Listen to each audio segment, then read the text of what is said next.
আসসালামু আলাইকুম।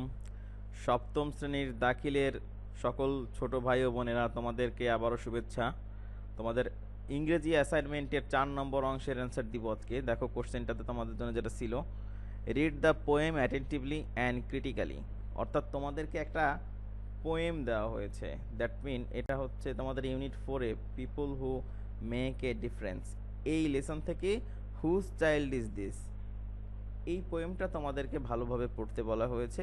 And then write a summary with a suitable title, অর্থাৎ একটা সামারি লিখতে হবে সুন্দর একটা শিরোনাম দিয়ে।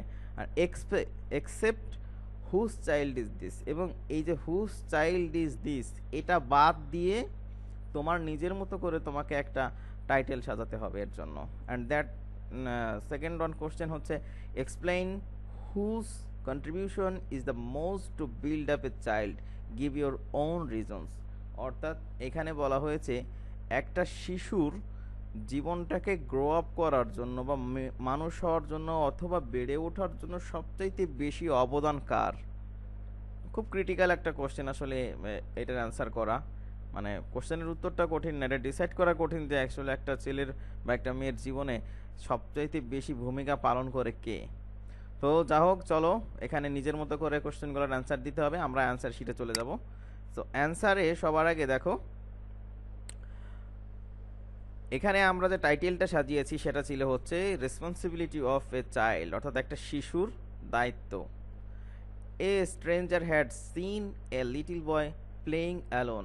একজন স্ট্রেঞ্জার অর্থাৎ একজন আগন্তুক বা অপরিচিত একজন ব্যক্তি একটা বাচ্চাকে খেলতে দেখলো একা একা। দেন হি ওয়ান্টেড টু নো, তখন সে জানতে চাইলো হুইচ চাইল্ড হি ওয়াজ, সে কার সন্তান। অ্যান্ড আফটার দ্যাট, তারপর হিজ প্যারেন্টস ক্যাম আউট, তার পিতামাতা বের হয়ে আসলো। অ্যান্ড সেইড, এবং বললো about their responsibility to grown up him, অর্থাৎ ওই বাচ্চাটাকে বেড়ে ওঠানোর জন্য তাদের যে রেসপন্সিবিলিটি রয়েছে সেটা তারা ব্যাখ্যা করলো।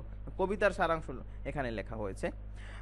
দেন হোয়েন হি অ্যাগেইন আস্কড, যখন সেই ব্যক্তি আবার জিজ্ঞাসা করলো দ্য সেম কোশ্চেন, একই প্রশ্ন, হিজ টিচার কেম আউট, তার শিক্ষক বের হয়ে আসলেন। And then the teacher also told the responsibility to growing him up, অর্থাৎ শিক্ষকও একইভাবে এসে বললেন। অর্থাৎ ওই ব্যক্তি যখন দ্বিতীয়বার জিজ্ঞাসা করলেন যে আসলে এই বাচ্চাটার গ্রো আপ কে করছে বা এই বাচ্চাটা কার, তখন টিচার বের হয়ে আসলেন এবং তিনি তার দায়িত্বের কথা তাকে শোনালেন যে এই বাচ্চাটাকে মানুষ করার জন্য, বেড়ে ওঠার জন্য তিনি কি সব দায়িত্ব পালন করছেন। ফাইনালি উনি ওই একই stranger, finally when the stranger again asked the same question, then the parents and the teacher of the child told together that they are responsible for the child। অর্থাৎ তৃতীয়বারের মতো ওই ব্যক্তি যখন আবারও জিজ্ঞাসা করলেন কবিতাটির মধ্যে যে আসলে এই বাচ্চাটা কার, তখন তার বাবা মা এবং তো হচ্ছে ওই বাচ্চাটার শিক্ষক একসাথে সমস্বরে বলে উঠলো যে এই বাচ্চাটার দায়িত্ব আমাদের। এই ছিল টোটাল হচ্ছে শিরোনাম, অর্থাৎ সারাংশ। দ্বিতীয় নম্বর কোশ্চেনে যেটা জানতে চাওয়া হয়েছে তার অ্যান্সারটা আমি এখানে সরাসরি লিখে দিচ্ছি। সেটা ছিল হচ্ছে একটা বাচ্চার বেড়ে ওঠার জন্য সবচাইতে বেশি ভূমিকা পালন করেন কে। উইথ মাই ওন ওয়ার্ডস, এখানে আমি লেখার চেষ্টা করেছি কিন্তু তোমাদের ভাষায়, অর্থাৎ একটা 7-এর স্টুডেন্ট সে কীভাবে লিখতে পারতো সেইভাবে লিখেছি। তোমরা ঠিক এভাবেই লিখে দিও। উইথ মাই ওন ওয়ার্ডস, আমার নিজের ভাষায়। I want to say about my parents, আমি আমার পিতামাতা সম্পর্কে বলতে চাই। অ্যান্ড মাই টিচার্স, এবং আমার শিক্ষকদের সম্পর্কে। অ্যাবাউট দ্যার কন্ট্রিবিউশন, তাদের মানে অংশ। ফর গ্রোয়িং আপ, তাদের দায়িত্ব আমাকে বেড়ে ওঠানোর জন্য। ইন মাই লাইফ, আমার জীবনে। My mother tax care of me about 24 hours, আমার মা 24টা ঘন্টা আমার খেয়াল রাখেন। And help me two eating, আমাকে খেতে সহযোগিতা করেন। বাথিং, গোসল করতে সহযোগিতা করেন। রিডিং, পড়তে সহযোগিতা করেন। অ্যান্ড রাইটিং, লিখতে সহযোগিতা। And everywhere of my life, এবং আমার জীবনের প্রত্যেকটা ক্ষেত্রেই তিনি আমাকে সহযোগিতা করেন। মাই ফাদার, আমার বাবা ওয়ার্কস, কাজ করেন। দ্য হোল ডে, সারাটা দিন।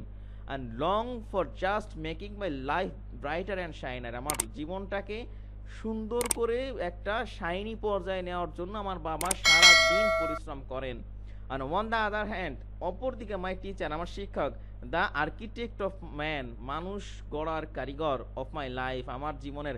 Makes me eligible for the earth, আমাকে যোগ্য করে গড়ে তুলছেন এই পৃথিবীর জন্য। দ্যাট হাউ, যেভাবে I need to act with the global era, অর্থাৎ এই নতুন যুগের সাথে আমাকে কিভাবে তাল মিলিয়ে চলতে হবে এবং পরবর্তী জীবনে কিভাবে বাঁচতে হবে এই শিক্ষায় শিক্ষিত করছেন আমার শিক্ষক। ইফ আই অ্যাম আস্কড, যদি আমাকে জিজ্ঞাসা করা হয় টু স্পিক বলতে, অ্যাবাউট সম্পর্কে, হুজ কন্ট্রিবিউশন কার ভূমিকা, is the most to build up me অর্থাৎ কার ভূমিকা সবচাইতে বেশি আমাকে তৈরি করার জন্য, অর চাইল্ডস লাইক মি বা অন্য যে কোনো শিশু আমার মতো, then I will choose my teachers, তাহলে আমি আমার শিক্ষকদেরকে বাছাই করবো। Because my parents are help me to survive, আমার পিতামাতা আমাকে সহযোগিতা করেন বেঁচে থাকতে, বাট মাই টিচার্স আমার শিক্ষকেরা হেল্পস মি আমাকে সহযোগিতা করেন টু বিল্ড মি আপ আমাকে তৈরি হবার জন্য,